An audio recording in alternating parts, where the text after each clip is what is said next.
এই দোয়াটা শিখে নেন, ইনশাআল্লাহ আপনার জীবনের সমস্ত সংকট কেটে যাবে। আমি নিজেও ওই দোয়াটা বেশি বেশি করার চেষ্টা করি। দোয়াটা হচ্ছে, মুসা আলাইহিস সালাম একটা গাছের নিচে হেলান দিয়ে বসলেন, বসে দেখলেন দুজন মেয়ে দাঁড়িয়ে আছে দূরে, পানি নিতে পারছে না, লোকজন পানি নিয়ে যাচ্ছে, ওরা দাঁড়িয়ে আছে বেচারি। মুসা আলাইহিস সালাম গিয়ে বললেন, কি সমস্যা আপনাদের? তারা বললেন যে আমাদের বাবা অনেক বৃদ্ধ মানুষ, আমরা পানি নিতে পারি না যতক্ষণ না আমাদের কম পানি নিয়ে চলে যায়।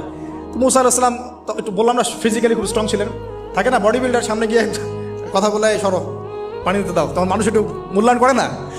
তো মুসা আলাইহিস সালাম এভাবে পানি নিয়ে দিলেন এবং বাছুরদেরকে পানি পান করালেন, করিয়ে গাছের নিচে এসে বসে আছেন।